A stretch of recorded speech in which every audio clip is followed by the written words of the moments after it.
Everyone.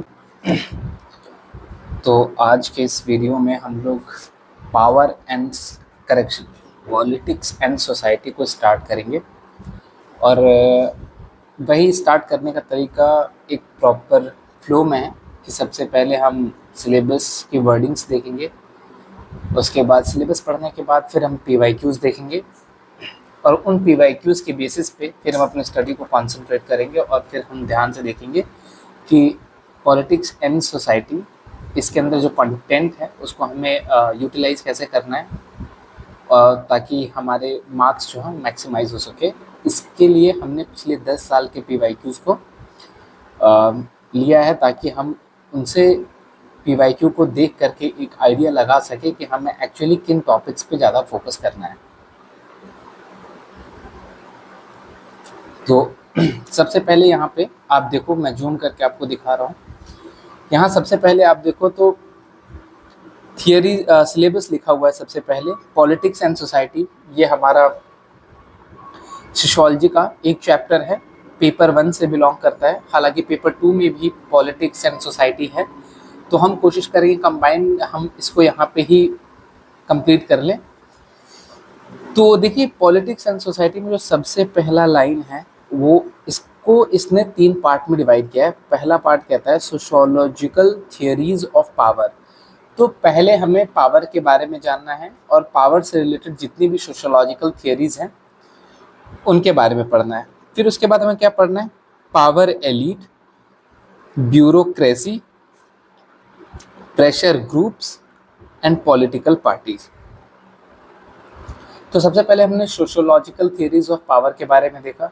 दूसरा, उसके बाद हम पॉलिटिकल एलिट्स के बारे में देखेंगे, पावर एलिट्स, ब्यूरोक्रेसी के बारे में, फिर प्रेशर ग्रुप्स के बारे में और पॉलिटिकल पार्टीज के बारे में। फिर तीसरा है हमारा नेशंस के बारे में, स्टेट के बारे में, सिटीजनशिप के बारे में, डेमोक्रेसी के बारे में, सिविल सोसाइटी के बारे में, आइडियोलॉजी के बारे में।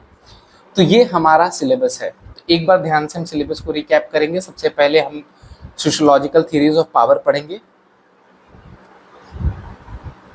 फिर हम पावर एलिट के बारे में पढ़ेंगे। पावर एलिट के साथ में ब्यूरोक्रेसी हमें पढ़ना है, प्रेशर ग्रुप हमें पढ़ना है और पॉलिटिकल पार्टीज हमें पढ़ना है। ठीक, फिर हमें पढ़ना है नेशंस के बारे में, नेशन के बारे में, उसके बाद स्टेट के बारे में, सिटीजनशिप के बारे में, डेमोक्रेसी के बारे में, सिविल सोसाइटी के बारे में और आइडियोलॉजी के बारे में। ठीक है, अब PYQs देखते हैं बारी बारी करके। इसमें 2022 तक के PYQs दिए हुए हैं, तो हम बारी बारी से पहले PYQs देखेंगे और उस PYQ से फिर हम आइडिया लगाएंगे कि हमें क्या पढ़ना है। तो सबसे पहले है पहला question, analyse the nature of transition from ideology to identity politics in India. तो अभी हम जैसे जैसे क्वेश्चंस देखते जाएंगे उन क्वेश्चन से हम एक रफ में नोट डाउन करते जाएंगे, रफ में नोटिंग करते चलेंगे कि हमें कौन कौन से टॉपिक्स हमें अभी तक PYQ में देखने को मिले हैं और कितने टॉपिक्स ऐसे हैं जो फ्रिक्वेंटली रिपीट होते जा रहे हैं। तो हम उनकी एक लिस्टिंग करते हुए भी चलेंगे पैरेलली। तो मैं सबसे पहले यहाँ पे एक रफ लिस्टिंग कर लेता हूँ कि हमें इसमें सबसे पहले क्या देखने को मिल गया। हमने यहाँ पे आइडियोलॉजी टू आइडेंटिटी पॉलिटिक्स, ठीक है, ठीक है, चलिए अब उसके बाद आगे बढ़ेंगे। अगला question, illustrate with examples the role of pressure group in the formulation of social policies. तो इसका मतलब ये कहां से आ गया? ये टॉपिक अगर आप देखोगे, रोल ऑफ प्रेशर ग्रुप, तो यहाँ हमारे सिलेबस में था प्रेशर ग्रुप, क्योंकि हमने सिलेबस का ही पार्ट है पावर एलिट, ब्यूरोक्रेसी और प्रेशर ग्रुप। तो ये पूछ रहा है कि illustrate with example the role of pressure group in the formulation of social policy. तो दूसरा हमारे पास क्या बन गया कि रोल ऑफ प्रेशर ग्रुप क्या होगा इन फॉर्मुलेशन ऑफ सोशल पॉलिसीज। ठीक है, नेक्स्ट अगला question, critically examine the relevance of Wilfredo Pareto's theory of circulation of elites in the present scenario। यानी कि सोशियोलॉजिकल थियरीज ऑफ पावर में एक एलीट पावर, क्लासिकल एलीट की थियरी है जो परेटो ने दिया था। तो ये पूछ रहा है कि आप उसे एग्जामिन करके बताओ कि परेटो के थियरी का रिलेवेंस क्या है प्रेजेंट सिनेरियो में, ठीक है। अब इससे हमें क्या समझ में आता है कि हम जो भी थियरीज अगर पढ़ेंगे, सोशोलॉजिकल थियरीज अगर हम पढ़ते हैं, और यहाँ पे आप देखो ये आपके सिलेबस का पार्ट भी है, क्योंकि सोशोलॉजिकल थियरीज ऑफ पावर पहला पार्ट ही है, तो वहां से ये क्वेश्चन बना है, क्योंकि पावर पे बहुत सारी थियरीज है, तो उनमें एक परेटो की थियरी है, उस क्लासिकल एलीट थियरी, उसी थियरी का पूछा है कि प्रेजेंट डे में क्या रिलेवेंस होगा। तो इसका मतलब ये होगा कि जब भी हम सोशोलॉजिकल थियरीज ऑफ पावर पढ़ेंगे तो हर थियरी का हमें प्रेजेंट डे रिलेवेंस भी थोड़ा देखते हुए चलना है, क्योंकि अब ये परेटो का पूछा है, आगे चल करके ये किसी और का भी, मॉस्का का भी पूछ सकता है। अभी हम लोग आगे देखेंगे परेटो, मॉस्का और CW मिल्स, ये सब, इन सब के बारे में हम पढ़ेंगे, तो हर किसी के बारे में प्रेजेंट डे का सिग्निफिकेंस भी हमें जान के रखना है। चलिए नेक्स्ट क्वेश्चन पे आते हैं। Explain how political parties and pressure groups are dialectically related to each other in terms of achieving their goals. तो यहाँ पे दो लोगों के बीच में रिलेशन पूछ लिया, political parties and pressure group, ठीक, political parties and pressure group. और ध्यान से देखो क्या आपके सिलेबस में है कि नहीं ये पार्ट, पॉलिटिकल पार्टीज आपका दिया हुआ है और पॉलिटिकल पार्टीज के साथ में ये आपका प्रेशर ग्रुप भी दिया हुआ है, तो यानी कि प्रेशर ग्रुप और पॉलिटिकल पार्टीज का रिलेशन दिया हुआ है। इसी तरह से वो कोई भी रिलेशन निकाल के दे सकता है आपको, ब्यूरोक्रेसी और प्रेशर ग्रुप का भी रिलेशन पूछ सकता है। तो अगर उसने एक क्वेश्चन का मॉडल आपको दिया तो हमें उसी मॉडल के आधार पे अपनी तैयारी को रिलाई करना है, ताकि हम बाकी एस्पेक्ट्स को भी खुद कवर करते हुए चल सके, ठीक है। चलिए आगे बढ़ते हैं। तो तीसरा क्वेश्चन भी हो गया कि पॉलिटिकल पार्टी और प्रेशर ग्रुप्स आपस में कैसे रिलेटेड हैं, डायलेक्टिकली रिलेटेड हैं in terms of achieving their goals, ठीक है। Next, highlight the roles and function of civil society in a democratic system. अब ध्यान से देखिए, क्या हमने सिविल सोसाइटी कहीं देखा है सिलेबस में?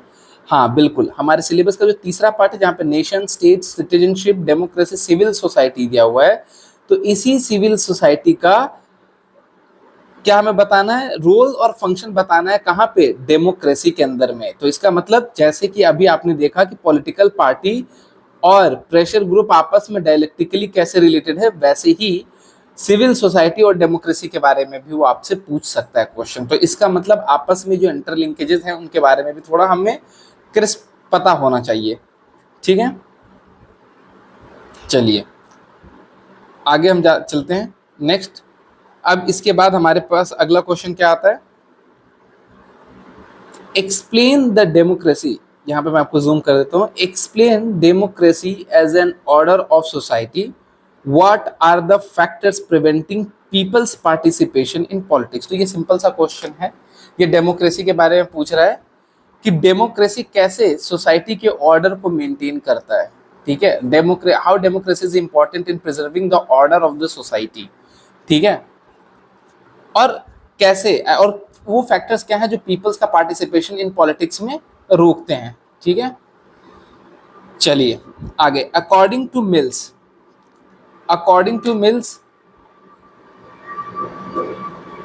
elite rule in institutional terms rather than a psychological terms, comment। इसमें बोल रहा है कि मिल्स ने, CW मिल्स, जिनके बारे में हम आगे पढ़ेंगे, उन्होंने कंटेम्पररी एलिट थियरी दी थी। उसका मतलब है कि आज सोसाइटी में हमें जितने भी एलिट्स दिखाई देते हैं वो अपने कैरेक्टरिस्टिक या फिर अपनी एबिलिटी के बेसिस पे नहीं, वो इम्पॉर्टेंट इंस्टीट्यूशनल पोजीशंस को एक्वायर किए हुए हैं, इसलिए वो एलिट है।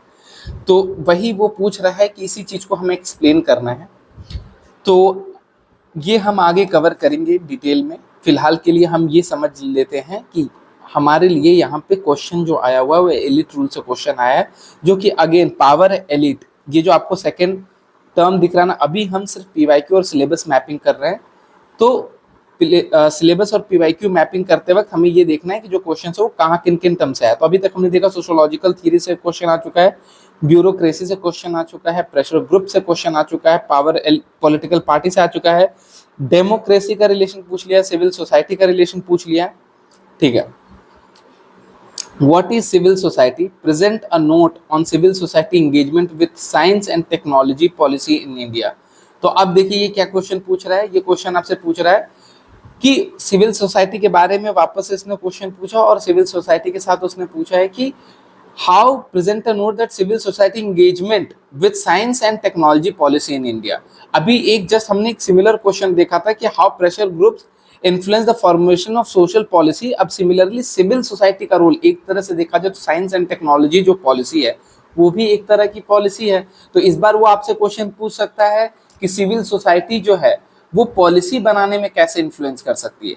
तो इसका मतलब हमें पता चल गया कि सिविल सोसाइटी और प्रेशर ग्रुप ये दोनों मिलकर के पॉलिसी बनाने में क्या इम्पैक्ट डालेंगे, इस पॉइंट को हमें क्लियर कर लेना है। ठीक है, अब सिमिलरली अगर मैं बोलूँ सिविल सोसाइटी के बारे में आपने पढ़ लिया, प्रेशर ग्रुप के बारे में आपने पढ़ लिया, अब ब्यूरोक्रेसी के बारे में अगर क्वेश्चन पूछ लिया हाउ ब्यूरोक्रेसी इम्पैक्ट और affects the policy making in India, ये भी क्वेश्चन बन सकता है। ठीक है, what are the theoretical models of societal power. ठीक है, क्वेश्चन क्या, what are the theoretical models of societal power which one of them is most applicable in advanced industrial society। अब वही बात है कि इसका मतलब अगेन ये सोशोलॉजिकल थियरीज ऑफ पावर से क्वेश्चन पूछा गया है आपसे, क्योंकि इसमें ये बताना है कि आप सोशोलॉजिकल थियरीज ऑफ पावर को पढ़ने के बाद उनमें से सबसे ज्यादा इंडस्ट्रियल सोसाइटी के लिए कौन सा एप्लीकेबल है उसके बारे में हमें बताना है। ठीक है, discuss the concept of circulation of elite. ठीक है, again circulation of elite, circulation of, ये भी सोशोलॉजिकल थियरीज ऑफ पावर के अंदर से क्वेश्चन आया हुआ है। How is terrorism a new form of asymmetric warfare, what are some of the challenges in trying to win the war on terrorism. तो question terrorism के ऊपर आ गया कि टेररिज्म जो है वो किस तरह से एक असिमेट्रिक वॉरफेयर है and what are the challenges in trying to win the war with terrorism. ठीक है, तो ये क्वेश्चन कहाँ से आया है सिलेबस के, तो जब हम लोग सिविल सोसाइटी और ये नेशन स्टेट सिविल सोसाइटी और प्रेशर ग्रुप्स इनमें जब कैटेगरी में पढ़ेंगे तब हम टेररिज्म के बारे में भी पढ़ेंगे, तो वहाँ पे वो हम पॉइंट्स कहीं ना कहीं हमारे लिए ज़्यादा बेहतर क्लियर होगा। हमें बस अभी जान के रखना है कि टेररिज्म पे भी क्वेश्चन जो है पावर पॉलिटिक्स एंड सोसाइटी पे आ चुका है। ठीक है, अच्छा, what according to Pareto are the basic characteristic of elites, again discuss करने के लिए क्वेश्चन है, 2018 में है। इसका मतलब ये हुआ कि सोशोलॉजिकल थियरीज ऑफ पावर पे जो परेटो की थियरी है उस पर हमें थोड़ा सा नजर रख करके पढ़ना है, क्योंकि परेटो थोड़ा इंपॉर्टेंट हो जाते हैं इस परस्पेक्टिव से, क्योंकि मल्टीपल क्वेश्चन उनके पीवाईक्यू में हमें दिखते चले जा रहे हैं। Next, discuss the changing interface between the state and civil society in the post independent in India. कहीं ना कहीं एक तरह से रिलेशन पूछ लिया दोनों के बीच में, तो ये किसके बीच का रिलेशन पूछ रहा है, discuss the changing interface between the state and civil society.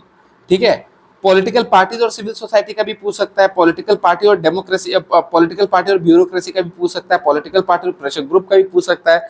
तो ऐसे मल्टीपल चीजें भी पूछी जा सकती हैं। अब इसमें ही अगर ये क्वेश्चन बना दे स्टेट की जगह पे प्रेशर ग्रुप लगा दे, discuss the changing interface between the state and the pressure group in post independent India, तो ये सब चीज भी हमें पैरेलली प्रिपेयर करनी, मतलब एक डायमेंशन हमारे दिमाग में ये भी आएगा कि जब हम प्रेशर ग्रुप पढ़ेंगे तो कहीं ना कहीं हम थोड़ा स्टेट के साथ में उनका क्या रिलेशन है वो भी पढ़ लेंगे।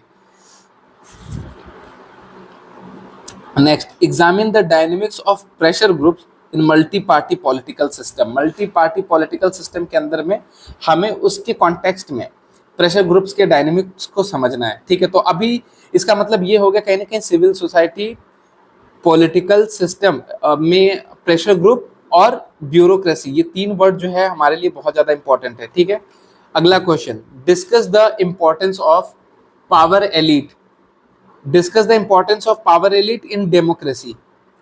अगेन अब दो टर्म्स रिलेटेड आ गए, डेमोक्रेसी यहाँ का और पावर एलिट यहाँ का, इन्होंने डायरेक्ट इन दोनों के बीच में रिलेशन पूछा। तो प्रिपरेशन ऐसी होनी चाहिए कि हर जो टर्म्स हैं उस टॉपिक के वो आपस में कैसे लिंक हो सकते हैं, हमें थोड़ा ब्रेनस्टॉर्म उन पे भी करना है। ठीक है, ideology is crucial for social transformation in a democracy, discuss. अब नाउ आइडियोलॉजी का रिलेशन किससे पूछा है, डेमोक्रेसी के साथ में पूछा हुआ है। ठीक है, अब caste ideology appears to have strengthened democracy, again ideology और डेमोक्रेसी, तो इसका मतलब एक चीज और समझ में आ गई कि आइडियोलॉजी और डेमोक्रेसी पे फ्रिक्वेंट क्वेश्चन जो है वो पूछे गए हैं, तो ये पॉइंट भी हमें क्लियर समझना पड़ेगा। ठीक है, next, globalisation involves deterritorialisation, examine with reference to the nation state. यानी कि अब ग्लोबलाइजेशन जो है वो नेशन स्टेट का कॉन्सेप्ट आ गया। नेशन स्टेट का कॉन्सेप्ट डेमोक्रेसी के साथ में लिंक कर लो इन जनरल, तो वही एक तरह का लिंकिंग का टॉपिक आ गया। Discuss T H Marshall's view on citizenship. अब सिटीजनशिप पे डायरेक्ट क्वेश्चन आया हुआ है। Power is not a zero sum game, discuss with reference of Weber and Parsons view. Zero sum game, जब हम पावर की थ्योरीज पढ़ेंगे, again sociological theories of power के अंदर में ये आपका टॉपिक जो है वो आ जाएगा।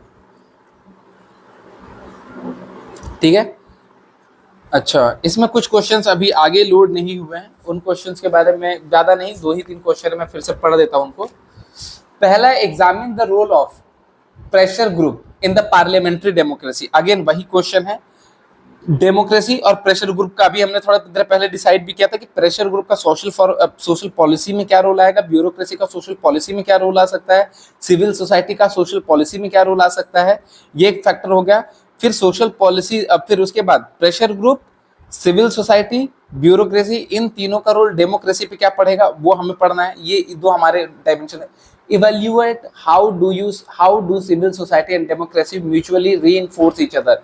ये भी बहुत इंपॉर्टेंट है कि सिविल सोसाइटी का डेमोक्रेसी के साथ, देखिए पैरेलली क्वेश्चन आ गया दोनों में। Critically examine the role of civil society in democracy. अब ये तीनों पे क्वेश्चन आ गया, सिविल सोसाइटी का डेमोक्रेसी में क्या रोल है, ठीक है। Write short note on the following sociological perspective, citizenship and civil society। citizenship और civil society के बारे में पता होना चाहिए हमें,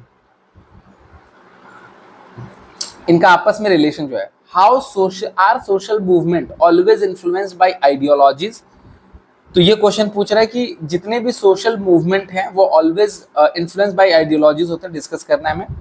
what do you understand by nation, is the nation same as the state. तो हमें नेशन स्टेट का डेफिनेशन, नेशन स्टेट का डेफिनेशन, ये सब पता होना चाहिए। Write a short notes on power elite to form a sociological perspective. Power elite हमारे सिलेबस में भी मेंशन है, तो हमें पावर एलिट के बारे में पढ़ना है, ठीक है। Right a short notes on power elite from a sociological perspective, ठीक है। Explain the concept of participatory democracy. एक और क्वेश्चन हमने देखा था कि what factors affects the people participation into the democracy, वैसा ही है कि explain the concept of participatory democracy, ठीक है।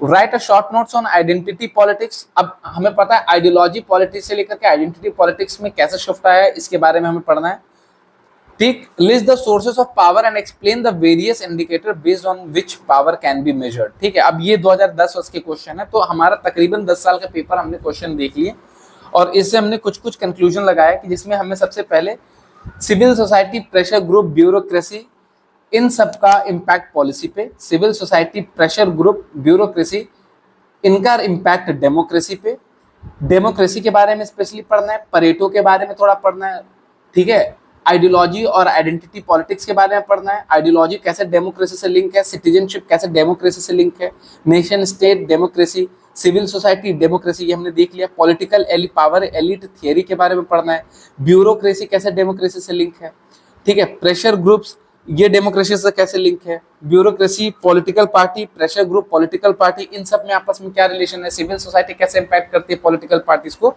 तो ये सब चीज पढ़ना है। तो अब वापस से अब हम यहाँ पे एक अपना एक्सरसाइज करेंगे, पहले हम सिलेबस लिखेंगे। तो जितना भी हमने सिलेबस सीखा है हम पहले सिलेबस लिखेंगे ताकि इससे हमें पता हो जाए कि हमें सिलेबस में क्या क्या पढ़ना है।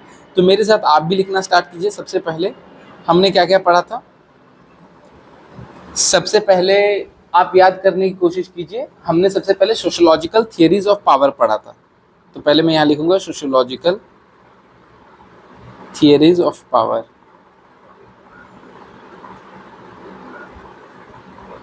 चलिए, दूसरा हमने क्या पढ़ा उसके बाद, पावर एलिट पढ़ा। पावर एलिट के साथ में हमने क्या पढ़ा, ब्यूरोक्रेसी। उसके बाद प्रेशर ग्रुप्स हमने पढ़ा, फिर पॉलिटिकल पार्टीज के बारे में पढ़ा। फिर तीसरे के अंदर में हमने क्या पढ़ा, नेशन पढ़ा।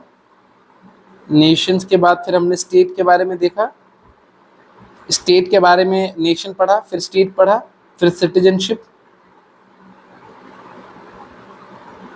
डेमोक्रेसी, डेमोक्रेसी के बाद में फिर हमने सिविल सोसाइटी के बारे में पढ़ा, ठीक है। तो ये हमने पढ़ा, और चैप्टर का नाम क्या है जरा बता देंगे? पॉलिटिक्स एंड सोसाइटी, ठीक है। पॉलिटिक्स एंड सोसाइटी के अंदर में इतनी टॉपिक्स हमें पढ़ने हैं, ठीक। फिर हमने क्या किया, फिर इसके बियॉन्ड, इसके बिहाफ पे हमने क्या किया, पीवाईक्यूज देखे, ठीक है। तो पीवाईक्यू से हमें क्या पता चला कि इंपॉर्टेंट क्या क्या है, पावर एलीट थियरी जो है, पावर एलीट थियरीज, इसे हमें कवर करना है। परेटो की जो सोशियोलॉजिकल थियरीज ऑफ पावर है उसे हमें अच्छे से पढ़ना है। Civil society, pressure group, civil society, pressure group, bureaucracy, इन तीनों का इम्पैक्ट किस पे पढ़ना है, पॉलिसी पे, और किस पे पढ़ना है, डेमोक्रेसी पे, इन, ठीक है। ये भी चीज पढ़नी है हमें। उसके बाद फिर उसके बाद प्रेशर, उसके बाद रिलेशन आपस में पढ़ना है। प्रेशर ग्रुप का पॉलिटिकल पार्टी के साथ में क्या रिलेशन है, सिविल सोसाइटी का प्रेशर ग्रुप के साथ में क्या रिलेशन है, ठीक है। और ऐसे ही आपस में रिलेशन हमें पढ़ने हैं। फिर हमें नेशंस के बारे में भी पढ़ना है, स्टेट के बारे में भी पढ़ना है, नेशन स्टेट के बारे में पढ़ना है, फिर आपस में इनका क्या लिंक है वो भी पढ़ना है। और हर टॉपिक्स को हम कोशिश करेंगे आपस में लिंक करते हुए पढ़ते चले। तो ये हमारा की एरिया ऑफ फोकस है। तो इतना कुछ हमने डिसाइड किया आज की क्लास में कि अभी तक हमें इसमें कितना कुछ कवर करना है, ठीक है। तो ये हो गया हमारा एक crisp review of syllabus and PYQ. अब हम अपने इस चैप्टर को स्टार्ट करते हैं, power and politics and society. अब इस पॉलिटिक्स एंड सोसाइटी में अब डीप डाइव करेंगे और देखते हैं कि हम कितने कॉन्सेप्ट्स आज कवर कर पाते हैं। चलिए, तो सबसे पहले यहाँ पे आपको सबसे पहले जानना पड़ेगा सोशियोलॉजिकल थियरीज ऑफ पावर पढ़ने के लिए। पहला टॉपिक हमारा क्या था, sociological theories of power.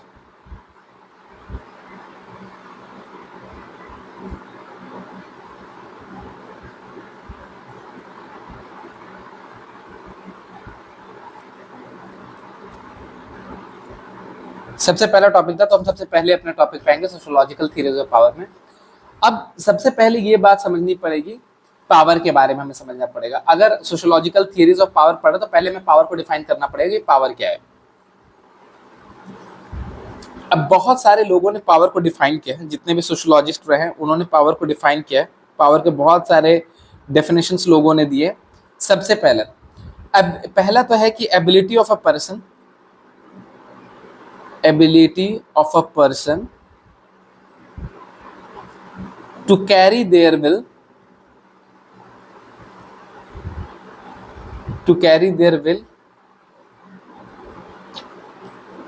even opposed by others, या against resistance of others, opposed by others।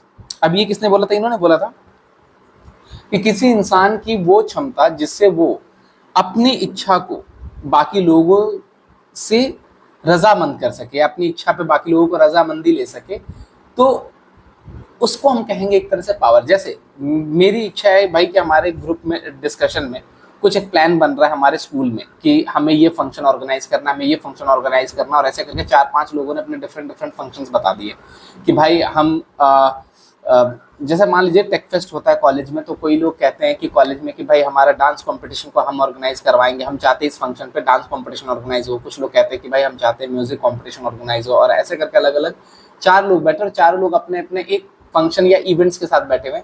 उसमें से कोई एक इंसान ये बोल दे कि नहीं भाई मैं इसमें रोबोटिक्स करवाना चाहता हूँ, रोबो वॉरफेयर करवाना चाहता हूँ, और बाकी लोगों की से एकदम ऑपोजिट है, बट स्टिल उसकी बात को मान ली जाए, तो इसका मतलब वो बंदा, वो इंसान जो है वो कहीं ना कहीं पावरफुल है। क्योंकि ये डेफिनेशन जो है ये मैक्स वेबर की डेफिनेशन है कि ability of a person to carry their will even against opposition by others और रेजिस्टेंस बाय अदर। तो ये पहला डेफिनेशन हो गया पावर का, और ये देते हैं हमारे वेबर साहब, ठीक। इसी तरह दूसरा डेफिनेशन पावर का आएगा, power refers to the production of intended result, production of intended result, ये किसने कहा था इंटेंडेड रिजल्ट? ये हमारा बर्ट्रैंड रसल ने कहा था, बर्ट्रैंड रसल। अब ये जो राइटर्स हैं, जो सोशोलॉजिस्ट हैं, इनका नाम हम याद करके रखेंगे क्योंकि ये आंसर राइटिंग के टाइम पे हमें बहुत हेल्प करेंगे। कोई भी चीज़ जब हम लिखेंगे तो ऑप्शनल में ये होता है कि हमें थिंकर्स के नाम या सोशोलॉजिस्ट के नाम उनके कोट्स को कोट करना पड़ता है। ठीक है, तो दो अभी तक हमने पावर की दो, क्योंकि हमें पढ़नी है सोशियोलॉजिकल थियरीज ऑफ पावर, तो उससे पहले हम पावर्स को तो समझ ली कि पावर का मतलब क्या है। अब पावर हम भी अपने आम बोलचाल भाषा में यूज करते हैं, लेकिन यहाँ पे हम पावर को किस कॉन्टेक्स्ट में पढ़ने जा रहे हैं, उसके लिए हमें पहले सोशियोलॉजिस्ट की डेफिनेशंस को समझना पड़ेगा कि पावर है क्या। तो अभी तक हमने पावर की दो डेफिनेशंस के बारे में पढ़ा। पहला डेफिनेशन पावर जो वेबर देते हैं, ability of a person to carry their will even opposed by others, पहला चीज। दूसरा, power refers to the production of intended result by Bertrand Russell. ठीक है, अब तीसरा भी हम देखेंगे, ये रॉबर्ट डाहल एक सोशोलॉजिस्ट है, इनका ये है कि power is a kind of influence. ठीक है, power is a kind of influence,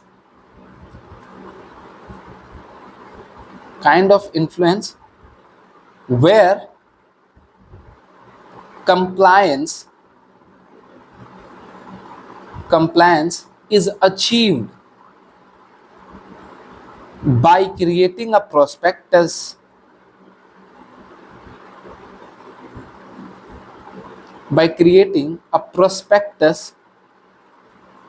of severe sanctions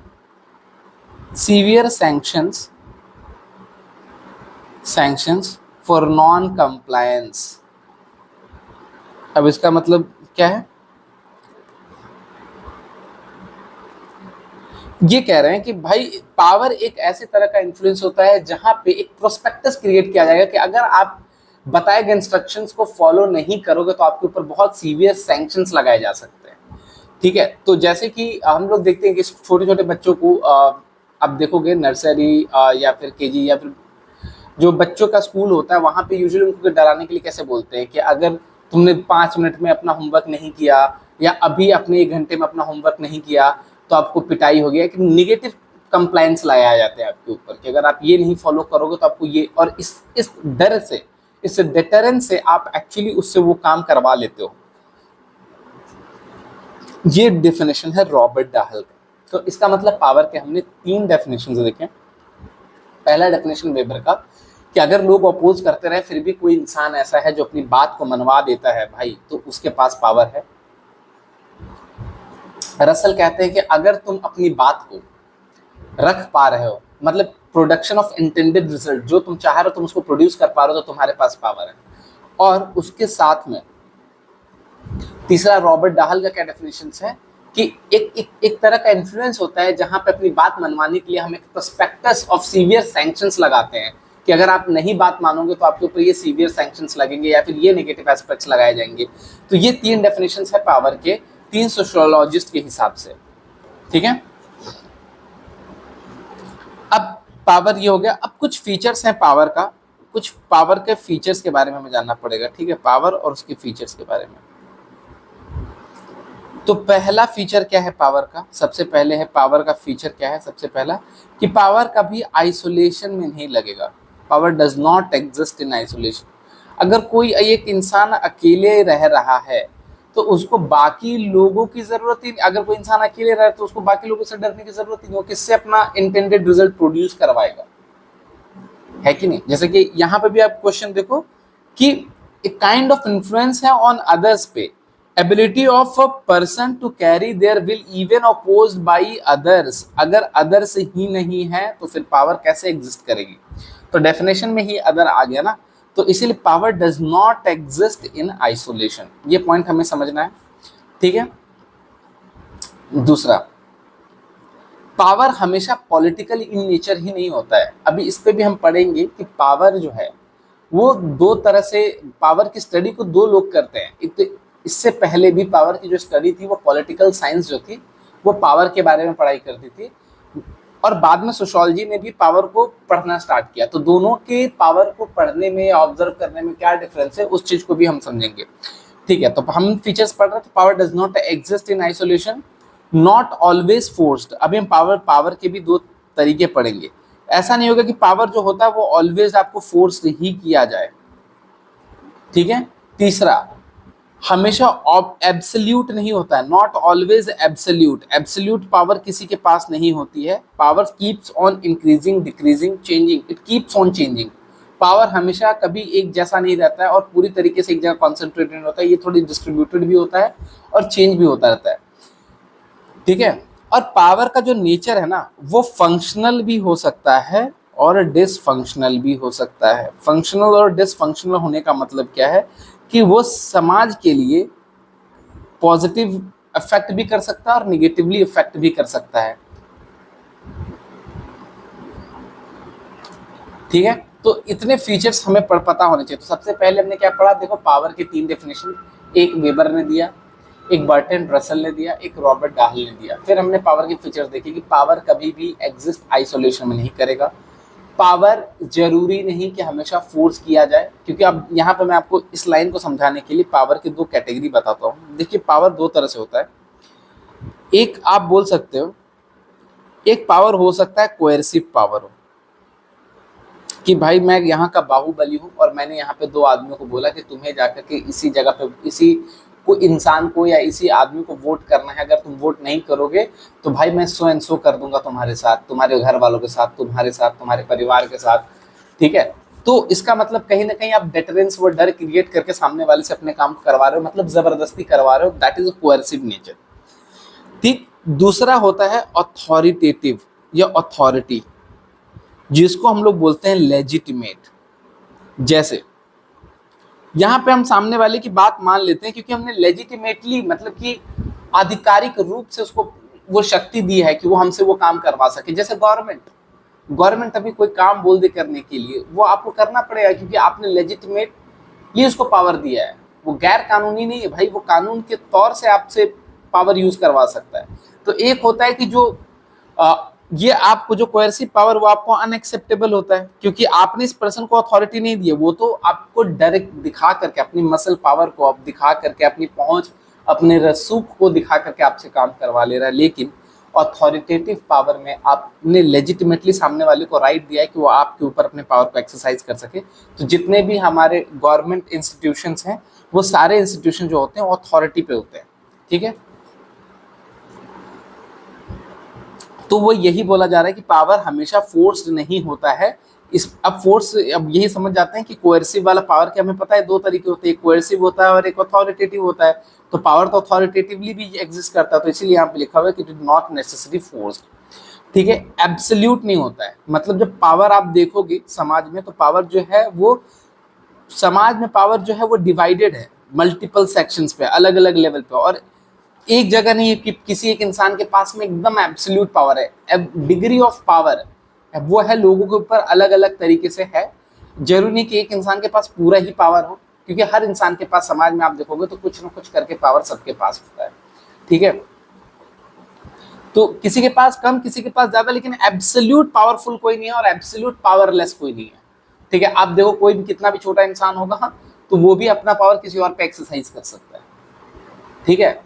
हाँ, वो किसी इंसान के कंपैरिजन में ज्यादा या कम करेगा, रिलेटिव डिग्री वेरी कर सकती है, लेकिन ऐसा नहीं होगा कि वो एब्सोल्युटली पावरलेस है, ठीक। Power is functional, power can be functional and power can be dysfunctional. अगर कोई अच्छा एल्ट्रिस्टिक पर्सन मिल गया सोसाइटी में जिसके हाथ में पावर है, तो वो समाज के लिए अच्छा करेगा, तो उस केस में जो पावर का एक्सरसाइज है वो फंक्शनल होगा सोसाइटी के लिए। अगर कोई ऐसा इंसान मिल जाए जो करप्ट माइंडसेट का हो, तो वो पावर को यूज करके वो अपनी बेनिफिट को यूज करेगा और उससे सोसाइटी क्या होगी, और पीछे चली जाएगी, सोसाइटी का लॉस होगा। तो इसके लिए इस केस में पावर सोसाइटी के लिए क्या हो गया, डिसफंक्शनल हो गया, ठीक है। ओके, तो ये हमने पढ़ा। अब पावर जो है, इसको पढ़ने के लिए पावर को क्या, सोशियोलॉजी ही एक सब्जेक्ट है जो पावर को पढ़ रही है, क्या कोई और सब्जेक्ट नहीं है जो इससे पहले जिसने पावर को पढ़ा हो। तो देखो, पावर जब पॉलिटिक्स पढ़ा जाता है तो ये माना जाता है कि पॉलिटिक्स का जो सेंटर है ना, पॉलिटिक्स पढ़ने का, पॉलिटिकल साइंस का जो सेंटर है, जो न्यूक्लियस है, that nucleus is nothing but power. उस पावर के इर्द गिर्द जो है वो आपका पूरा पॉलिटिक्स घूमता है, पावर एंड पॉलिटिक्स। ठीक है, तो उस पॉलिटिक्स, तो पावर जो है बहुत क्रूशियल एस्पेक्ट्स है पॉलिटिक्स का। तो जब पॉलिटिकल साइंस पढ़ा जा रहा था तो उसने भी पावर को पढ़ा है, तो फिर हम सोशियोलॉजी में पावर को क्यों पढ़ रहे हैं? अब पॉलिटिकल साइंस जो है वो पावर को तो पढ़ा, लेकिन वो पावर का बहुत ही नैरो अंडरस्टैंडिंग रखता है। नैरो अंडरस्टैंडिंग का मतलब है कि वो पावर के प्रेजेंस जो कि सिर्फ पॉलिटिकल सिस्टम में है उसको पढ़ता है, कि how the power equations are changing between the governors and the state CM, how the dynamics of powers are being changing, dynamics of power is changing over the year between president and pm, between pm and cm, between cm and dm, between mlas, between mps। तो ये एक जो structure है, मैं India के respect में बात करूं तो इंडिया का जो पॉलिटिकल सिस्टम है, इस पॉलिटिकल सिस्टम में डिफरेंट जितने अलग अलग लोग हैं उनके बीच में जो पावर है, उनका जो डायनेमिक्स है, वो इक्वेशंस जो है वो कैसे ओवर द टाइम चेंज आते हैं, पॉलिटिकल सिस्टम उस पावर को पढ़ता है। लेकिन पावर सिर्फ और सिर्फ पॉलिटिक्स में प्रेजेंट हो, ये किसने कहा? पावर सोसाइटी लेवल पे भी तो प्रेजेंट हो सकता है। जब हम अपने समाज को देखते हैं तो भाई समाज में भी देखा जाए तो पुराने कास्ट सिस्टम इंडिया में एग्जिस्ट करता है, और कास्ट सिस्टम में भी एक हायरार्की है। अपर कास्ट के पास जो होता है वो ज्यादा पावर है, लोअर कास्ट के पास पावर कम होती है समाज में। तो आप देखो एक पावर इक्वेशन यहाँ पे भी तो लग रहा है। मैं एक घर में देखता हूँ, जब एक फैमिली में मैं देखता हूँ तो मैं फैमिली में देखता हूँ कि यार एक इंसान जो फैमिली में जो जॉब कर रहा है, जिसकी सैलरी अच्छी खासी है, उसकी बात हर कोई मान ले रहा है। ठीक है, उसके पास पावर ज्यादा है, उसकी बात सब कोई मान रहा है, उसकी बात को फॉलो, और वो अपने बिल को बहुत इजीली लोग अपोज भी करे, लेकिन उसकी बात फिर भी मानी जा रही है जस्ट बिकॉज उसके पास पैसा है। एक एग्जांपल दे रहा हूँ, अभी तो हम उसको क्लासीफाई भी करेंगे। तो मैं देख रहा हूँ कि फैमिली लेवल पे भी तो पावर एक्सरसाइज हो रहा है। दोस्तों का मैंने ग्रुप देखा, एक कुछ दोस्त का ग्रुप आपस में बैठा हुआ है, उसमें भी कुछ लोग की बात को ज्यादा वैल्यू दिया था क्योंकि उनके पास रिसोर्सेज ज्यादा है, या फिर उनके पास पॉलिटिकल कनेक्शंस उनके ज्यादा अच्छे हैं, या for so and so reason. तो पावर का एक डायनेमिक्स तो यहाँ पे भी चल रहा है। इन सब पावर्स को, ये जो इनफॉर्मल, एक तरह से इनफॉर्मल पावर्स है, इनफॉर्मल पावर को पढ़ने का जो काम है वो सोशियोलॉजी का है। और सोशियोलॉजी इन जनरल एक ब्रॉड व्यू रखता है पावर का, एक होल मैकेनिज्म की पावर एक जनरल थ्योरी देने की कोशिश करे कि देखो पावर ऐसा नहीं कि केवल पॉलिटिकल ढांचे में ही, राजनीतिक ढांचे में ही अस्तित्व है उसका अस्तित्व एक्चुअली समाज के बहुत सारे डायमेंशंस में भी है। ठीक है, तो उन सब चीजों को पढ़ना और उन पावर स्टडी के बारे में, उसके बाद उन सारे जगह पे पावर की चीजों को पढ़ना, और उसके बाद एक जनरल आइडिया लेकर के आना, एक जनरल थियरी लेकर के आना पावर के बारे में, वो सोशियोलॉजी का काम है। और अगर मैं इसी पावर की स्टडी को केवल और केवल पॉलिटिकल सिस्टम के कॉन्टेक्स्ट में कर दूं तो वहां से हमें क्या मिल जाएगा? ये जो सब्जेक्ट मैटर ये है पॉलिटिकल साइंस का। तो जब भी सोशियोलॉजी पावर की बात करता है तो पावर इन जनरल पूरे टर्म में बात करता है, हर जगह की पावर की बात करता है। तो इसीलिए ये पॉलिटिकल साइंस जब पढ़ता है तो उसका पावर का अंडरस्टैंडिंग जो है वो बहुत नैरो है और ओनली पॉलिटिकल इन नेचर है। जबकि जब सोशियोलॉजी पढ़ेगा तो बहुत ब्रॉड व्यू पढ़ता है पावर का, और वो मान के चलता है कि power is in every sphere, आप हर जगह देख सकते हो पावर को। और इंडिविजुअल टू ऑर्गेनाइजेशनल लेवल पे इतना ज़्यादा बड़ा स्पेक्ट्रम है इसका पावर को पढ़ने का। ठीक है, तो हमने पावर के फीचर्स को देखा, फिर हमने देखा कि power as a subject matter. देखिए जितनी भी चीजें हम पढ़ते चल रहे हैं उसको हम थोड़ा सा क्लासीफाई करते चलेंगे अपने दिमाग में, ताकि एक स्ट्रक्चर हमारा बनता चला जाए। तो हमने अभी सबसे पहले पढ़ा पावर, पॉलिटिक्स एंड सोसाइटी के बारे में पढ़ा। ठीक है, ये हमारा हेडिंग था, उसके अंदर हमने सिलेबस देखा, फिर हमने PYQ देखा, उससे हमने कुछ कंक्लूजन निकाला। अब हम यहाँ पे सबसे पहले हमने पहला टॉपिक हमारा था जो सिलेबस का भी पार्ट था, सोशियोलॉजिकल थियरीज ऑफ पावर। उसमें हमने सबसे पहले पावर के डेफिनेशन को समझा। पावर का डेफिनेशन देने वाले 3 सोशियोलॉजिस्ट थे। पहला मैक्स वेबर, दूसरा जिनका हमने पढ़ा था बर्टन रसल, और तीसरा रॉबर्ट डाहल। इसके बाद फिर हमने पावर के बारे में पढ़ लिया। फिर हमने देखा कि power as a subject matter किन डिसिप्लिन का काम है। तो पहले पॉलिटिकल साइंस एक है, वो भी पावर को पढ़ता है, और सोशियोलॉजी भी पावर को पढ़ रहा है। तो इन दोनों के पावर को पढ़ने में क्या डिफरेंस है, उस बात को हमने समझा। फिर हमने उससे पहले हमने फीचर ऑफ पावर देखा था कि पावर आइसोलेशन में एग्जिस्ट नहीं कर सकता, पावर हमेशा फोर्स नहीं किया जा सकता, पावर फंक्शनल भी हो सकता है, डिसफंक्शनल भी हो सकता है। हमने कोएर्सिव पावर के बारे में भी पढ़ा और अथॉरिटेटिव पावर के भी बारे में पढ़ा। पावर हमेशा एब्सोल्यूट नहीं होता है, किसी इंसान के पास एब्सोल्यूट पावरफुल हो और कोई एब्सोल्यूट पावरलेस हो, ये ऐसा नहीं होगा। पावर जो होता है वो कांस्टेंट नहीं होता है, it can keep on changing. ठीक है, तो ये सब चीजें हमने पढ़ी। ठीक है, अब आगे, अब जो सोशियोलॉजी है वो पावर का एक एग्जिस्टेंस है कि एग्जिस्टेंस भी पढ़ता है और डायमेंशन भी पढ़ता है कि पावर जो है वो कहाँ कहाँ पे एग्जिस्ट करती है। तो एग्जिस्टेंस भी पढ़ेगा ये पावर का और डायमेंशन भी पढ़ेगा। यहाँ पे डायमेंशन दो है, अभी जस्ट जो हमने पढ़ा डायमेंशन, यहाँ पे मतलब कि डोमिनेशन की पावर कितने तरह का हो सकता है। तो एक कोएर्शन का हो गया, हमने अभी जस्ट देखा कोएर्शन और अथॉरिटेटिव।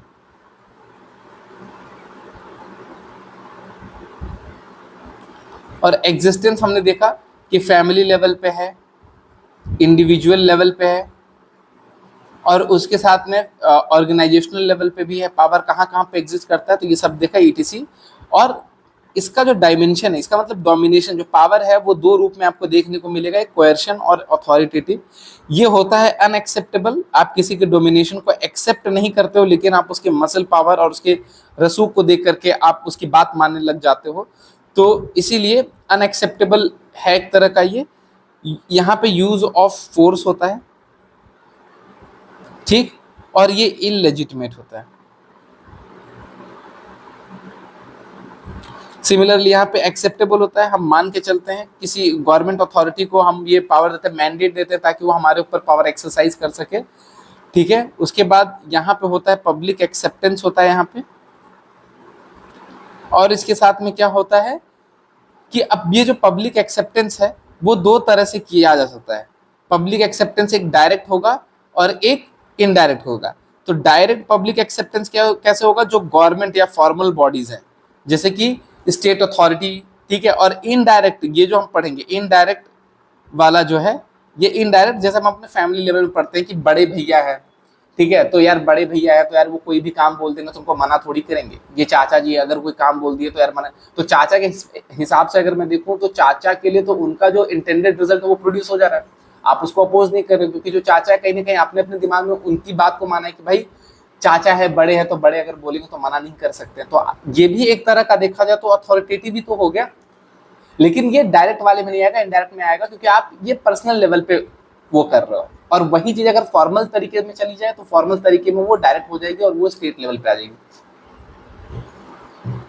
तो इनडायरेक्ट में ये क्या आ जाता है, यहाँ पे पर्सनल लेवल पे आ जाएगा, ठीक है। और ये फॉर्मल हो गया मोर, और ये इनफॉर्मल हो गया, ठीक है।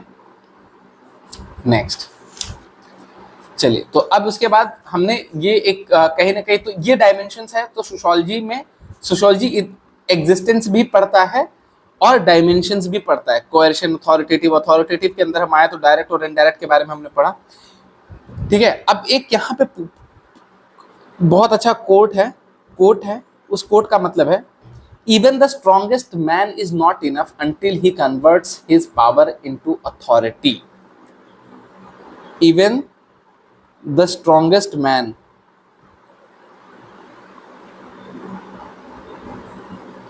is not enough until he converts his power into authority। कई बार पावर को बाय डिफॉल्ट कोएर्शन वाला या फोर्स वाला पावर मान लेते लोग, इनटू अथॉरिटी। और ये किसने कहा था, रूसो ने कहा था।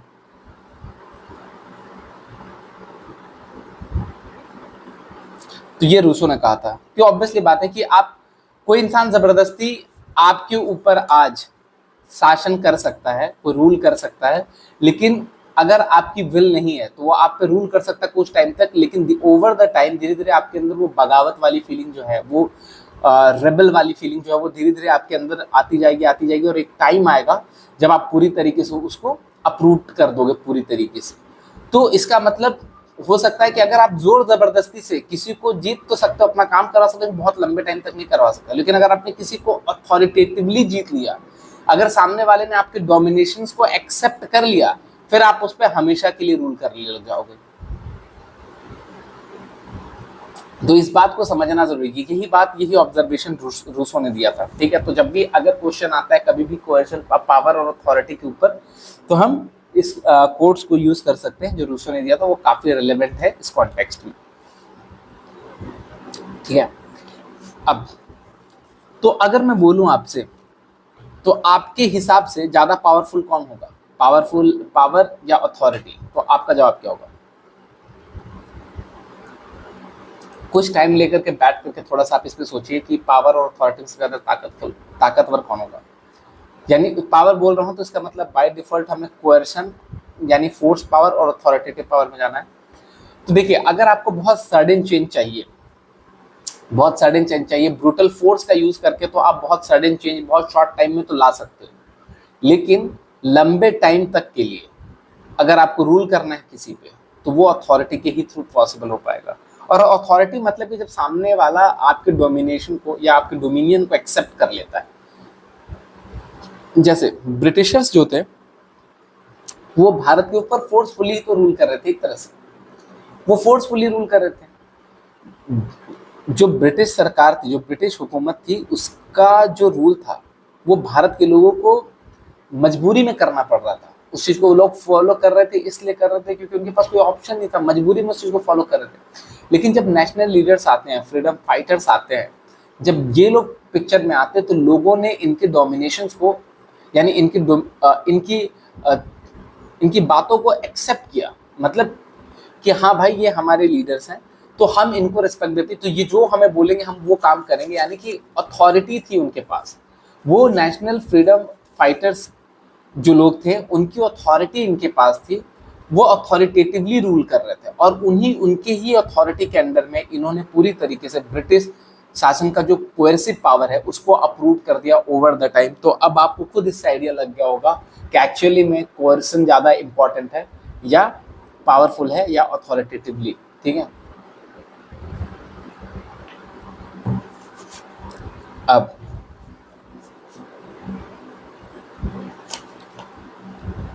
यहाँ पे सोशियोलॉजिकल थियरीज ऑफ पावर। तो अब एक थोड़ा मोटे तौर पे हम देखते हैं कि कितनी थियरीज हैं हमें जो पढ़नी है सोशियोलॉजिकल थियरीज ऑफ पावर।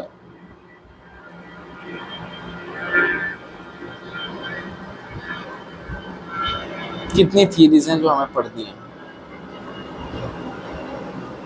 तो सोशियोलॉजिकल थियरीज ऑफ पावर के बारे में हम देखते हैं। सबसे पहले एक हमें पढ़ना है कांस्टेंट सम थियरी पढ़नी है, कांस्टेंट सम। एक हमें वेरिएबल सम पढ़ना है,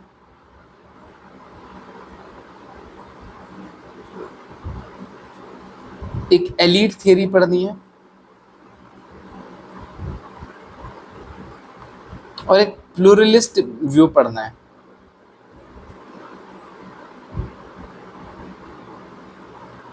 तो यानी कि सोशियोलॉजिकल थियरीज ऑफ पावर में हमारे पास ये चार हैं: कांस्टेंट सम theory, variable sum theory, elite theory और प्लूरलिस्ट थियरी।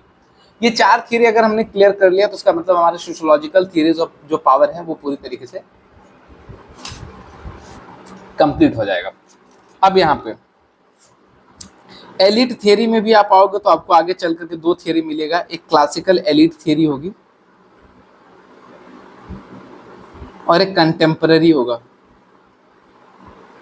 इसको देने वाले दो लोग हैं, एक है परेटो, विल्फ्रेड परेटो, और एक है मॉस्का। और कंटेम्पररी में है C.W. मिल्स। ठीक है, और कांस्टेंट सम थियरी में जाएंगे यहाँ पे, तो यहाँ पे हमें दो लोग देखने को मिलेंगे, एक कार्ल मार्क्स और एक मैक्स वेबर। ठीक है, वेरिएबल सम थियरी यहाँ पे हमें टालकट पार्सन के द्वारा पढ़ने को मिलेगा। और प्लूरलिस्ट में आप नाम दे सकते हो रॉबर्ट डाहल का, एंथनी डाउन्स का, ये कुछ सोशोलॉजिस्ट हैं जो एक स्कम्स्टर हैं, उनके उनके बारे में भी। तो ध्यान समझते हैं, सोशोलॉजिकल थ्योरीज ऑफ पावर में पढ़ना है। तो सोशोलॉजिकल थ्योरीज ऑफ पावर हमें, सोशोलॉजिकल थ्योरीज ऑफ पावर के हमारे पास 4 डायमेंशन है। पहले कांस्टेंट सम, वेरिएबल सम, एक एलीट थ्योरी, एलीट में भी हम जाएंगे तो क्लासिकल एलीट और कंटेम्पररी। क्लासिकल में हम आएंगे तो हमें 2 थ्योरी पढ़नी है, परेटो की और मॉस्का की, और कंटेम्पररी में CW मिल्स की थ्योरी में पढ़नी है। कांस्टेंट सम में हमें 2 थ्योरी पढ़नी है, कार्ल मार्क्स और मैक्स वेबर की, और वेरिएबल सम में हमें टालकट पार्सन की थ्योरी पढ़नी है। और प्लूरलिस्ट व्यू में जो स्पेशली हम पढ़ेंगे रॉबर्ट डाहल, स्कम्स्टर और एंथनी डाउन्स। इन ये तो नाम है, लेकिन एक थ्योरी ऑलमोस्ट एक ही कांस्टेंट है उसमें, ठीक है। तो ये है बेसिकली हमारा, ये मोटे मोटे तौर पे कि जो पहला टॉपिक है हमारे सिलेबस का पॉलिटिक्स एंड सोसाइटी में, उसमें जो पहला टॉपिक है उसमें हमें क्या क्या पढ़ना है, ठीक है। चलिए अब आगे थोड़ा सा बढ़ते हैं constant sum view of power के बारे में।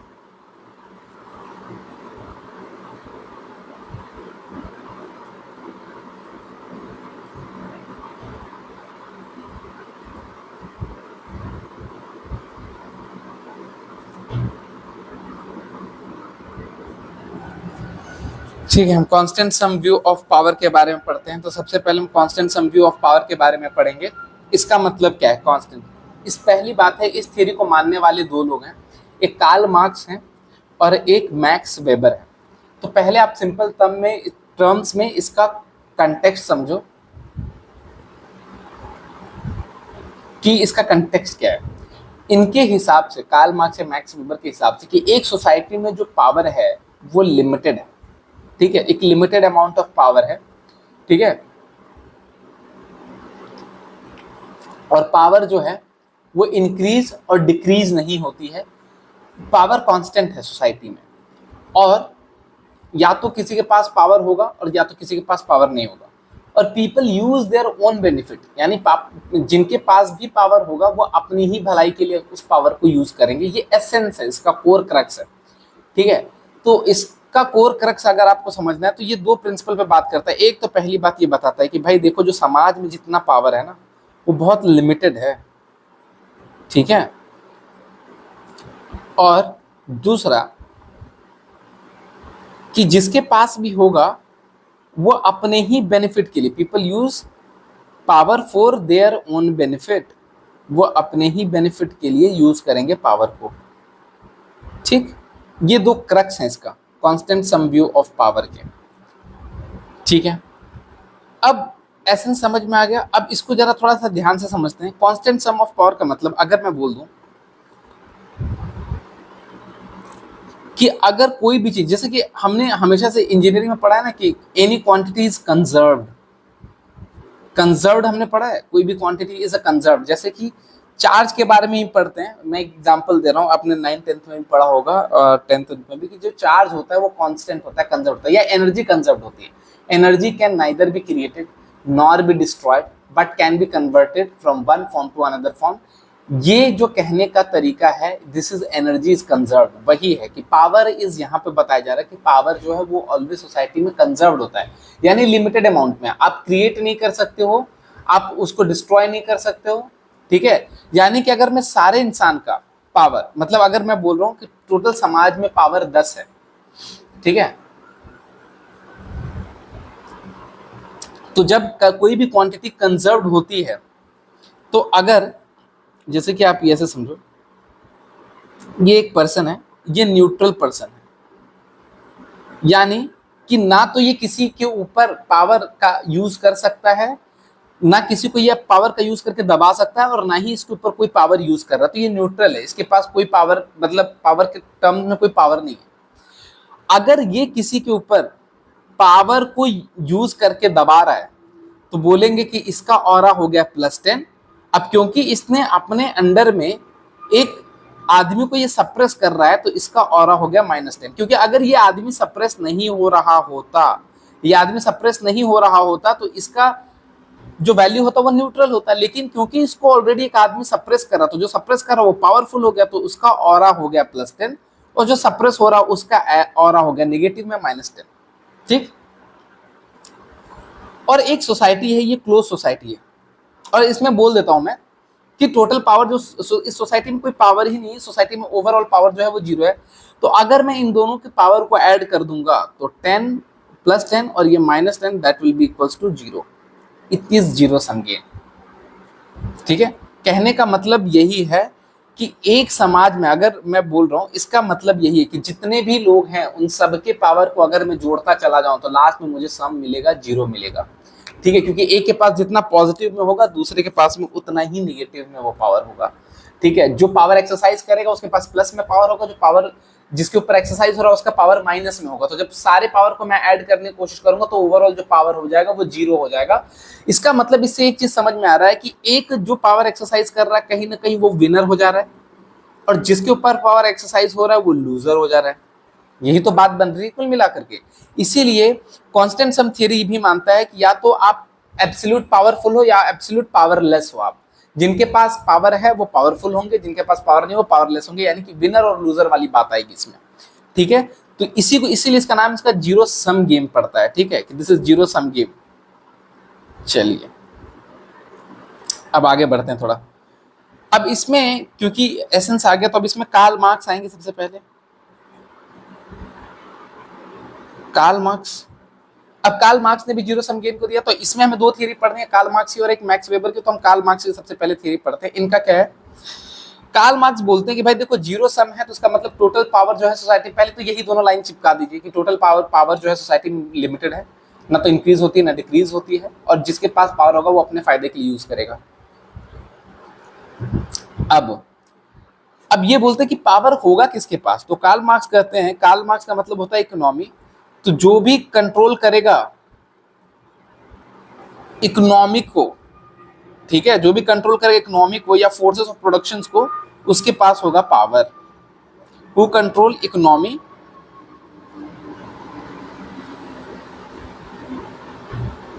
जो भी इकोनॉमी को कंट्रोल करेगा उसके पास होगा पावर।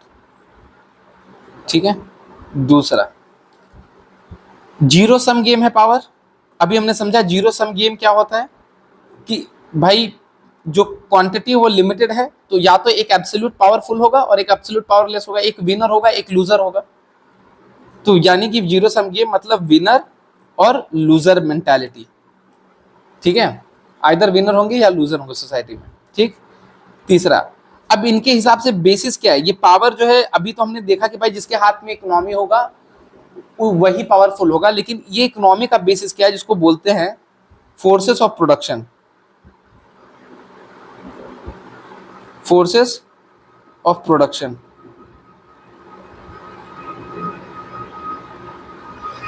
अब जैसे जैसे सोसाइटी, जैसे कि अगर अग्रेरियन है, अग्रेरियन सोसाइटी है आपकी, तो आपके फोर्सेस ऑफ प्रोडक्शन क्या हो जाएंगे, लैंड हो जाएगा। अगर इंडस्ट्री है, अगर इंडस्ट्रियल सोसाइटी है आपकी, तो आपके फोर्सेस ऑफ प्रोडक्शन क्या होंगे, टूल, मशीन।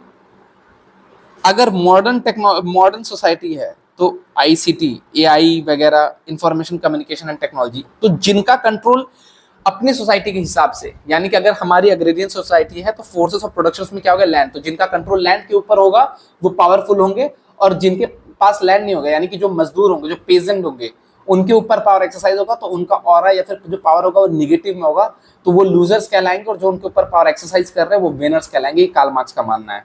ठीक, अब those who don't have FOP have zero power. अब जिनके पास कोई एफओपी है, यानी कि नो एफओपी नो पावर। अगर आपके पास कोई एफओपी ही नहीं है तो आपके पास कोई पावर भी नहीं होगा। तीसरा, अब इसके हिसाब से देखा जाए तो फिर पावर सबसे ज्यादा किसके पास होगा, जो ओनली इकोनॉमिक बिजनेस क्लास होंगे। बिजनेस क्लास होंगे भाई, उनके पास ही तो पावर होगा, क्योंकि उनके पास पैसे होंगे, और पैसे होंगे तो वो एफओपी को खरीद सकते हैं। तो इसका मतलब कार्ल मार्क्स ने जो बताया उनके हिसाब से कि भाई पावर जीरो सम गेम है। इट इज नाइदर, पावर जो होता है लिमिटेड सोसाइटी ना तो बढ़ सकता है ना घट सकता है, जीरो सम गेम है, मतलब या तो लोग विनर होंगे या तो लोग लूजर होंगे। ठीक है, और पावर हासिल करने का रास्ता क्या है? फोर्सेस ऑफ प्रोडक्शन को अपना हासिल करना। फोर्सेस ऑफ प्रोडक्शन कैसे डिसाइड किया जाएगा? फोर्सेस ऑफ प्रोडक्शन डिसाइड किया जाएगा कि आपकी सोसाइटी किस बेसिस पे है। अगर आपकी सोसाइटी अग्रेरियन है तो उस केस में आपके फोर्सेस ऑफ प्रोडक्शन से लैंड होंगे। अगर आप इंडस्ट्रियल सोसाइटी से बिलोंग करते हो तो इंडस्ट्री में टूल और मशीन होते तो वो हो गए फोर्सेस ऑफ प्रोडक्शन। अगर आप बिलोंग करते हो मॉडर्न सोसाइटी से जहां पे इंफॉर्मेशन कम्युनिकेशन टेक्नोलॉजी या एआई वगैरह है फोर्सेस ऑफ प्रोडक्शन, तो जो इनको ऑन करेगा उसके पास पावर होगा। अब जिनके पास फोर्सेस ऑफ प्रोडक्शन होंगे उनके पास प्लस पावर होगा, और जो ये अपने अंदर मजदूर रखेंगे या बाकी लोगों को जो अपने अंदर एम्प्लॉय करेंगे, एम्प्लॉयड रखेंगे जितने लोगों को, उनके ऊपर उनके पास माइनस पावर होगा क्योंकि ऑलरेडी कंट्रोल्ड हो रहे किसी और से। तो इन दोनों के पावर को मैं जोड़ दूं एग्जाम्पल के तौर पर, तो वो पावर क्या हो जाएगा? जीरो हो जाएगा। That's why zero sum game.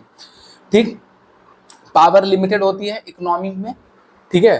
Power जो होगी वो क्या होगी? लिमिटेड होगी, और बिजनेस ओनर्स के पास में सारे के सारे पावर्स होंगे, ठीक है।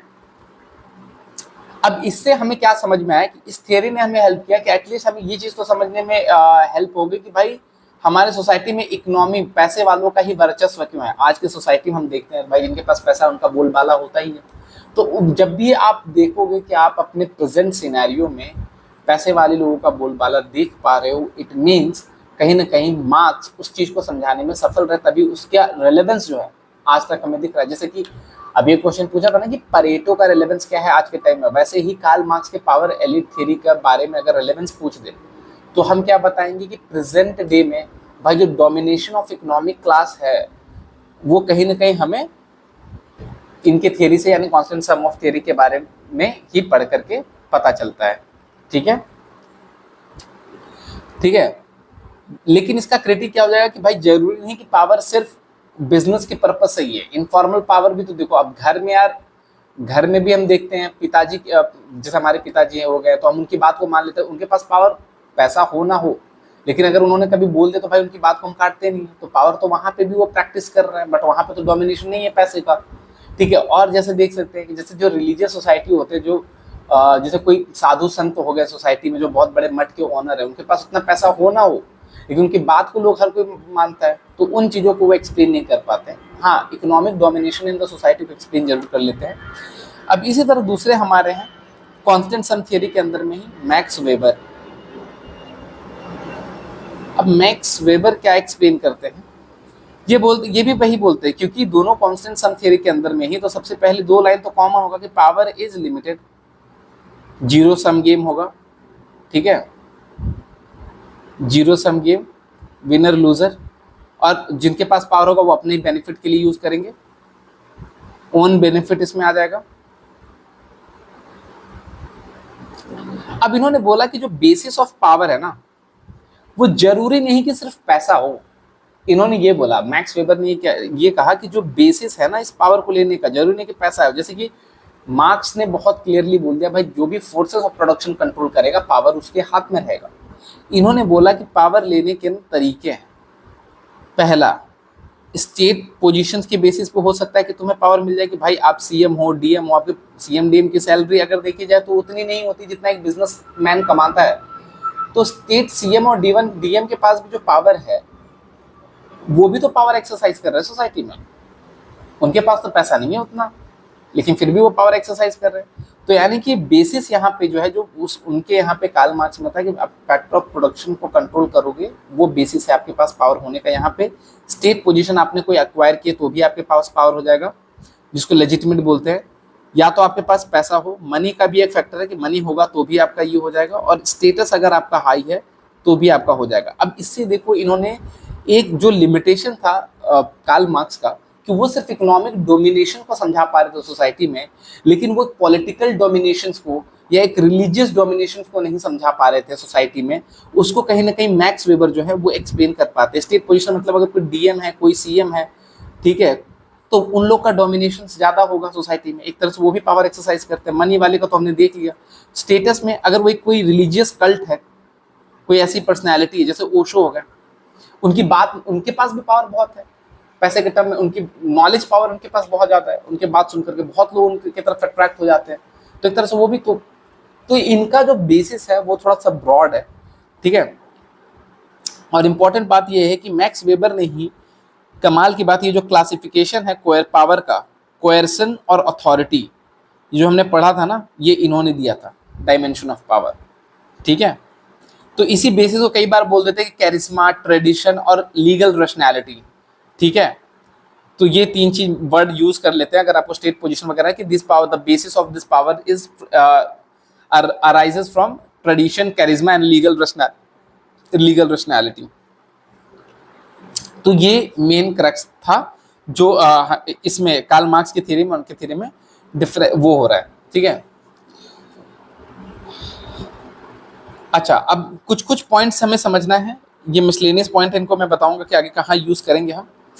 तो देखो, पॉलिटिकल इंस्टीट्यूशंस जो हमारे देश में है उनका मेन काम क्या है, जितने भी पॉलिटिकल इंस्टीट्यूशंस है। अब पॉलिटिकल इंस्टीट्यूशंस क्या है कि जो भी पॉलिटिक्स के, जैसे कि इलेक्शन कमीशन ऑफ इंडिया एक तरह का पॉलिटिकल इंस्टीट्यूशन हो गया, यानी कि हमारे देश के पॉलिटिकल सिस्टम को चलाने के लिए जो जो इंस्टीट्यूशंस रिस्पॉन्सिबल है इफेक्टिवली उनको रन करने के लिए, जितनी भी मशीनरीज और जितने भी इंस्टीट्यूशंस रिक्वायरमेंट है वो हमारे लिए क्या हो जाएंगे, पॉलिटिकल इंस्टीट्यूशंस हो जाएंगे। तो पॉलिटिकल इंस्टीट्यूशंस, एक लाइन है यहाँ पे, ये हमें याद रखना है कि political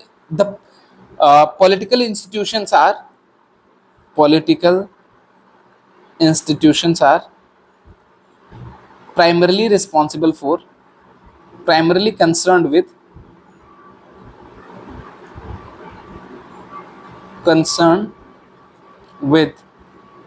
division of power in society.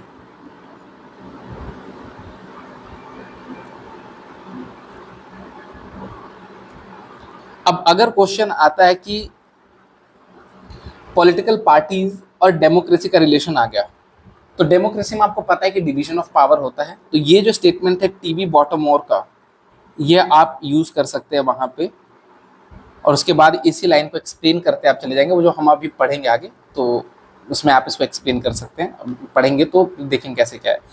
अब हमारा जो पॉलिटिकल सिस्टम है ये भी समझना है, क्योंकि पॉलिटिकल सिस्टम हमारे जो ओवरऑल वर्ल्ड में जो इवॉल्व हुआ है, एंशियंट सिटी स्टेट से पहले हमारा क्या था, एंशियंट सिटी स्टेट था, फिर हम मिडाइवल में आए,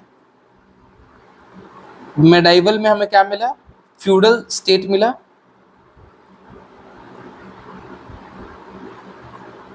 फिर उसके बाद मॉडर्न नेशन स्टेट। आज के टाइम में हम क्या पढ़ते हैं, मॉडर्न नेशन स्टेट पढ़ते हैं ना। और इसके पहले भी क्या था, प्रिमिटिव कम्युनल ग्रुप था।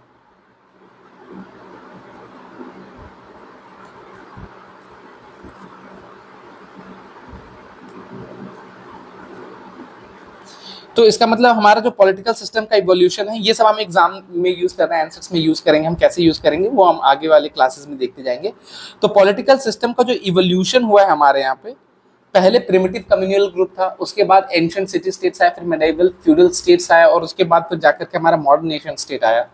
ठीक है, अब पॉलिटिकल सिस्टम को क्यों पढ़ा जाता है सोशियोलॉजी में, तो प्रकाश झा, एक एग्जांपल मैं दूंगा, प्रकाश झा एक बहुत वोकल आर्टिस्ट है, उनका कहना था कि जो पॉलिटिक्स है, all relations are political in nature. क्योंकि जो पॉलिटिकल सिस्टम है जरूरी नहीं कि वो आपके सिर्फ सोशल रिलेशंस, यानी कि जो पॉलिटिकल रिलेशंस हैं उनको इम्पैक्ट करता है, वो पर्सनल रिलेशंस को भी इम्पैक्ट करता है। इसी के संदर्भ में प्रकाश झा का ये जो वाक्य है, जो स्टेटमेंट है कि all relations are political in nature, थोड़ा बिट एग्जैजरेटेड आपको जरूर लगेगा, लेकिन अगर आप ध्यान से देखो तो ये स्टेटमेंट एक मायने तक तो सच है भाई। ठीक है, broader pattern of power and politics in society, broader conceptual framework, यानी कि हम यहाँ पे जो हमने अभी जस्ट पढ़ा था, जो हम डेफिनेशंस वहाँ पढ़े थे, जो हमने क्लासिफिकेशन पढ़ा था कि एक पॉलिटिकल साइंस भी पावर को पढ़ता है, और अलग से सोशियोलॉजी भी साइंस को पढ़ता है। सॉरी माय मिस्टेक, सोशियोलॉजी जो है वो भी पावर को पढ़ता है, लेकिन इनके बीच में डिफरेंस क्या है, तो पॉलिटिकल साइंस जो पढ़ता है उसकी नैरो अंडरस्टैंडिंग होती है, लेकिन सोशियोलॉजी जो पावर को पढ़ता है तो फॉर्मल, इनफॉर्मल और एक जनरल ब्रॉडर फ्रेमवर्क देने की कोशिश करता है पावर के बारे में। ठीक है, अब इसमें हमें याद है सोशियोलॉजिकल थियरीज ऑफ पावर के बारे में वापस से रिकॉल करते हैं। सोशियोलॉजिकल थियरीज ऑफ पावर में हमने 4 लोगों के बारे में पढ़ा, जिसको वेबेरियन व्यू भी बोलते हैं, जो कांस्टेंट सम है।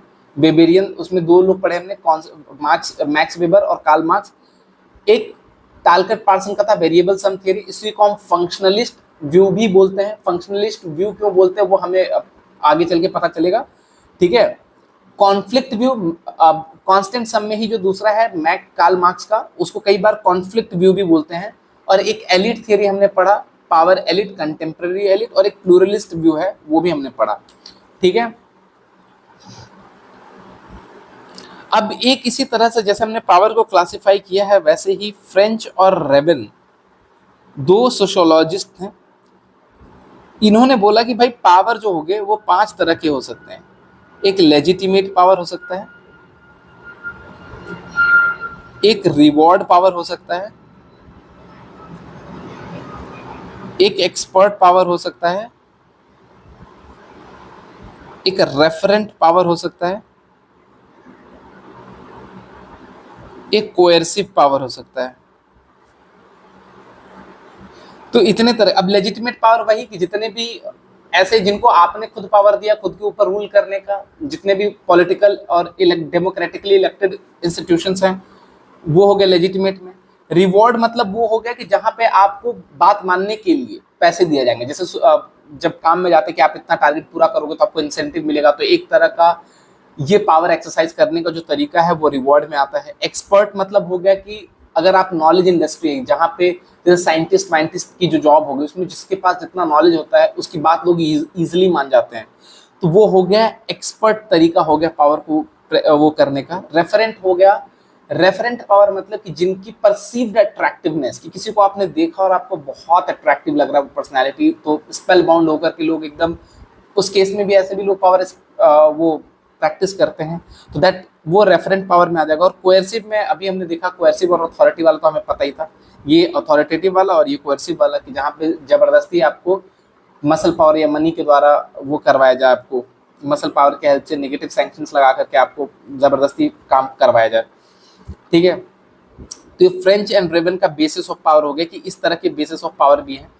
अब यहाँ पे 2 वर्ड हमें जान के रखना है, मतलब 2 लोगों के बारे में जान के रखना है। जीन शार्प के बारे में पढ़ना है थोड़ा सा, और टिम जी के बारे में पढ़ना है, टिम जी के बारे में। अब जीन शार्प क्या कहते थे, इनका एक किताब था डिक्टेटरशिप टू डेमोक्रेसी।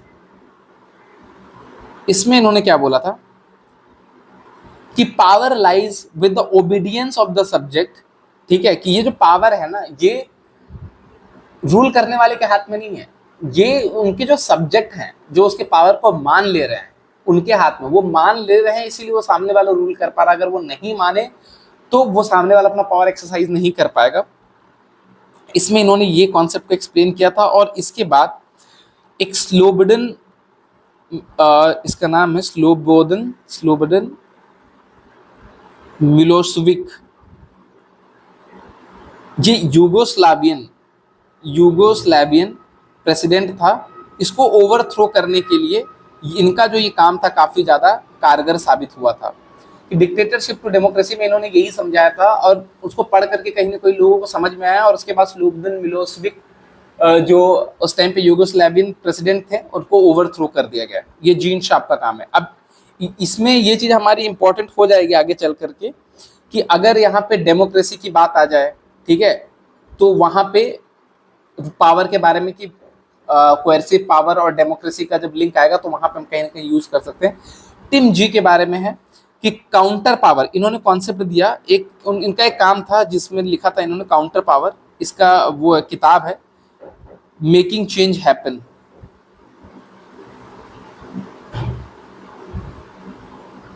इन्होंने यही बताया था, इन्होंने भी सिमिलर कॉन्सेप्ट दिया था कि पावर जो रूल कर रहा होता है वैसे ही एक काउंटर पावर होता है जिनके ऊपर रूल हो रहा होता है, और उस काउंटर पावर को प्रैक्टिस कर सकते हैं किसके थ्रू, काउंटर पावर को काउंटर व्हील पावर उसी को बोलते हैं, जिसमें वो मूवमेंट प्रोटेस्ट के थ्रू उन सब चीजों को, यानी कि जो ऑप्रेस्ड होते हैं उनके हाथ में भी पावर होता है, और उनके पावर को क्या बोलते हैं, काउंटर पावर बोलते हैं, काउंटर व्हील पावर बोलते हैं। और इसको ये किसके माध्यम से प्रैक्टिस करते हैं, प्रोटेस्ट के तौर पे, एजिटेशन के तौर पे प्रैक्टिस कर सकते हैं। तो इन 2 लोगों का नाम हमें पता होना चाहिए, जो कि किसके बारे में एक तरह से कहीं ना कहीं काउंटर पावर और ओबीडियंस ऑफ द सब्जेक्ट्स के बारे में बात करते हैं। ठीक है, तो ये नटशेल में आज का हमारा पहला क्लास है जो हम यहाँ पे इसको समराइज करेंगे। कल आप इसको रिवाइज करके आइएगा, तो कल हम रिवीजन से ही स्टार्ट करेंगे और हम अपना अगले पार्ट में प्रोसीड करेंगे। Thank you.